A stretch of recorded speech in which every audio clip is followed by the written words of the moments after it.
Hi, I'm Patrick Weeks. I'm a realtor here in beautiful Vancouver, British Columbia. We're doing an Ask the Experts panel here with my friend Colin Lawrence. Colin, welcome to the show. My pleasure. Just to let everybody know a bit about myself, I'm a broker owner of DLC First Pacific Mortgage in Vancouver, a Dominion Lending franchise. And what would you like to chat about today, Pat? Yeah, I just wanted to have you into the office today to talk about the current lending environment. What do you see happening out there right now? What are your predictions for the future? And what's the easiest way for people to go about getting a mortgage in this new stress test environment that we're hearing about?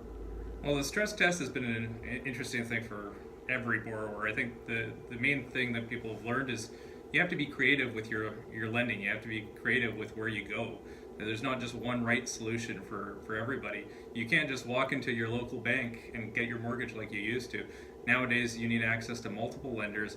You need that quick response. You need that reactivity that you can get with a mortgage broker. And in our case, we have strong relationships with so many different lenders that you just cannot access on your own.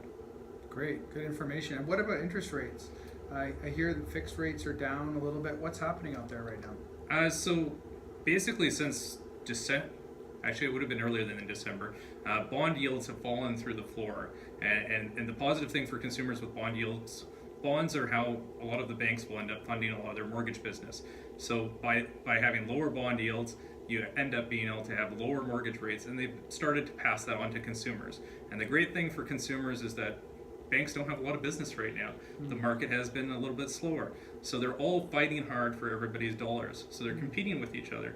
And so that's putting downward pressure on the rates, and that's a benefit to all the consumers. They're going to keep getting better rates as we go through this spring market. So kind of like a gas war almost. It is absolutely like a gas war, but the right kind of gas war, right down to the bottom, hopefully.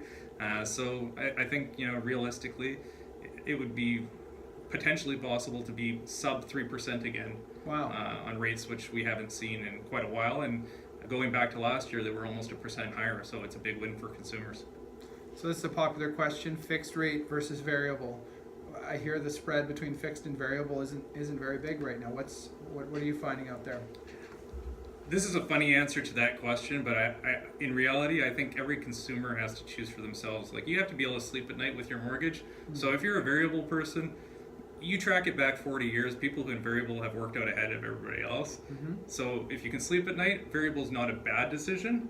But if you can't, taking a fixed, having that insurance that your payment's not going to be changed in for 5 years, that's a huge benefit to a family. You have the peace of mind. Absolutely. So two choices, peace of mind or throw in the dice, right? And that's really what it comes down to. What's the differential right now between about the best fixed rate that's out there and typical competitive variable rate? Well, this one goes into bank rules, because if you have an insured mortgage, so a CMHC or Genworth insured mortgage with less than 20% down, you can get as low as prime minus 1%, which would put you around 2.95, so it's already below those rates. And you might even be able to squeeze a bit more out of that, maybe even go down to 2.9, 285. Mm-hmm. If it's a conventional mortgage, uninsured, you're going to be around 3.3 or so. So you'd probably be better off, if you're not CMHC insured, you'd be better off with taking the fixed rate. If you're CMHC insured, you might want to throw your dice with the variable. So if you're talking under 20% down, you're probably sub $1 million properties. Is that correct? Yep. Yeah. So how would that change if you were purchasing a property between, let's say, $1 and $2 million? How much more would you need to put down, and how would that affect rates? So the main thing is that those rates, those extreme discounted variables, are just not available for the people with a conventional mortgage, or so less than or greater than 20% down. So even if they put 50% down, they still don't necessarily hit that rate on the variable side. So the banks feel like at the sub 1 million mark, there's less risk in the market, and therefore they're able to offer a better interest rate. Is that fair? Absolutely. It's sometimes the way it's working these days is first-time buyers actually end up getting some of the best rates out there, and people who have worked hard all their lives, actually, I see it as they get penalized a bit, and that's kind of an unfortunate part of the government rule changes that have happened over the last few years, is that those people who have worked really hard do end up paying a bit more. So I have another question about construction loans. So right now, land is off as much as 30% on the west side of Vancouver. 33 by 122 lots that were trading as high as 3 million in the peak of 2016. Now it can be purchased around 2 million. Even a few sales this year have demonstrated being below $2 million. So it might be a good time for somebody to consider building a new home. How would they go about that? How much would they typically need to put down? And can you walk me through that process a little bit? Yeah, so typically for a construction mortgage, you up front want to have at least 35% down on your land. So if you have less than 35% down to commit to the land loan, then it's probably best to look at existing property. But if you do have that 35% down and you can get together the funds for the first stage of construction mortgages work on a draw basis on cost to complete.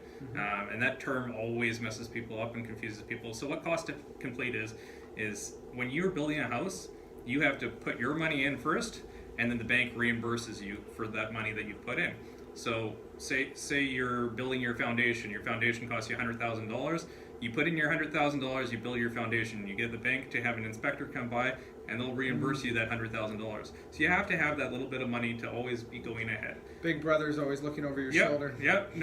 Nobody's going to build your house for free. They always want their piece of it, right? So for consumers, they really need to make sure that they have ample amounts of cash to get through the process, and that's where having an experienced mortgage professional really does help, because we can look at their situation. We've seen people who have had those type times and not gone through a project well, so we know what types of things to look out for that will be problems, and we can work through them in advance and plan for a nice, smooth, peaceful build, because that's really what you're going for. So with those strings attached then with building at each draw, probably better for people to borrow as much as they can against the land and perhaps build with as much cash as possible.